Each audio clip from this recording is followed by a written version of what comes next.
What's up everybody, it's me Zombie. Today I'm working on my Genji cosplay from Overwatch, more specifically the young Genji skin, which I love. I just got back from an amazing vacation, so I apologize for the pause in the Genji progress, but I hope you guys did enjoy those videos that I made for you while I was gone. But I'm back and I'm ready to make some serious progress on this cosplay, so let's get right to it. To save myself some time and money, I ordered a regular ghee off of Amazon. It was about $20 for the top and the bottom. Since a ghee is the base of Genji's costume, all I have to do is modify it a little bit to make it work for the cosplay. I started off by cutting off the sleeves and then making a hem where the holes were. I folded it over once and then one more time to make a really simple hem. I'm using pins to keep everything in place and then running it through my sewing machine. And I did that with both sleeves. Now that I have a ghee with no sleeves, I need to add on some of the sleeve details. For the reference pictures, it looks like Genji's ghee used to have full sleeves, but he ripped them off because he's a cool guy, leaving this cool tattered pattern all around the edge of the ghee. So to emulate that and to still keep it looking cartoony and all blizzardy and awesome, I took some of the extra ghee material that I had left over from my sleeve and cut out that jagged, ripped looking pattern. After I had my long, jagged looking pattern, I just pinned it to the inside of my ghee to make sure that everything fit in place just how I wanted it to and the sleeves would look just like the reference picture. After everything was all sewed in and secure, I used my fray away with a chip brush and just went over all the edges. This will just prevent the material itself from fraying, and it'll keep this cool, jagged look. The fray away made the jagged parts of the sleeve really stiff, and it made them stay in place just perfectly. Here it is loosely on my dress form before I edit it some more. You can tell that the ghee is really big, and it needs to be edited a little bit just to make it a bit more feminine and form-fitting.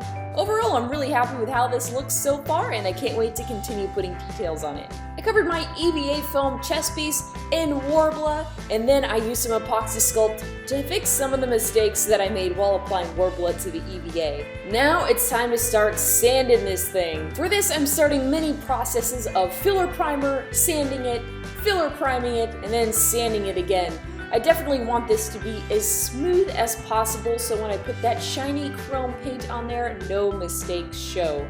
So, as you can imagine, this will take a lot of sanding. I always make sure all my dusties are all off of it before applying my filler primer, and this filler primer is super toxic, so I always make sure to wear a respirator too. While waiting on that to dry, I am going to be making Genji's undershirt. I found this really cool oversized sweatshirt at Target, and I honestly just sewed it down so it would fit me. I just cut away all of the seams, pinned it, and then ran it through my sewing machine. I've edited a lot of shirts for myself at home, so I always know about how much to cut off. But I suggest if you're going to be doing this technique, try it out on an old t-shirt first, so you know how much material to cut off. With the extra material I had left over from my sweatshirt, I made some finger gloves. I used the bottom part of the sleeves right here and just drew a hand turkey right onto the fabric, sewed it, and then I cut off all of the extra fabric and made myself some little finger gloves. It's got some extra material on it right now, but no worries, that can be sewed and easily fixed so I can have a nice fitting ninja glove. And ta-da, there is my Genji shirt and my ninja gloves. I used a piece of paper, folded it in half, and then drew half of the two dragons pattern that appears on the back of Genji's ghee. I drew it out with a pencil and of course made lots of mistakes, but eventually got this cool half of a dragon. I traced that onto the back of the ghee, flipped it over, traced it again, and ta-da, I got my two dragons pattern, which I then just filled in with some acrylic paint. I used the same technique of folding a piece of paper in half to make the circle around the two dragons pattern. I used a detail brush to really fill in all of those fine details.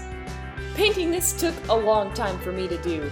In a perfect world, I would have a giant printer where I could print off a huge applique that would have fit on the back of the entire ghee, or a fancy smancy embroidery machine to fill this pattern out with, but since I didn't have any of those things, painting this with a little detail brush actually worked out pretty well. After everything was filled in, I used a white paintbrush to really clean up some of the edges and to really make those inside details of the pattern pop. I used the same technique on the two patterns that are on the front of the ghee. For the fine details around the patterns on the front, I used a ballpoint pen and just traced the patterns to make them look extra crisp. I used the same technique except for with a Sharpie on the back, and as you can see, I still have some cleanup work to do with some white acrylic paint, but overall, I'm pretty happy with how it looks. For the arm pauldron piece, I used the same technique as I did in my last video to make my other armored pieces. For the beveled edges, I just glued 2 pieces of 1/2-inch EVA foam together and then used a Dremel to really smooth out the edges here. I used several long strips of these glued beveled edges just so I could cut off pieces and work as I go. After contact cementing everything down, I used some DAP Quick Seal to really fill in some of my edges and prepare this for being plasti dipped. I just put a little bit of that DAP Quick Seal goo right on the edge right there and used my finger to smooth it out. If you don't like your fingers being sticky, you could always use gloves too, but I found this actually washes off hands pretty easily. That's all the progress I've made so far. Expect even more progress in the next video. I definitely want to get this costume done soon just because I'm so excited to wear it.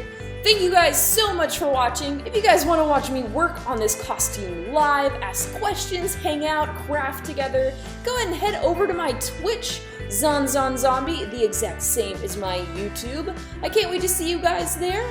And of course, thanks for watching. I'll see you guys again soon. Bye everybody.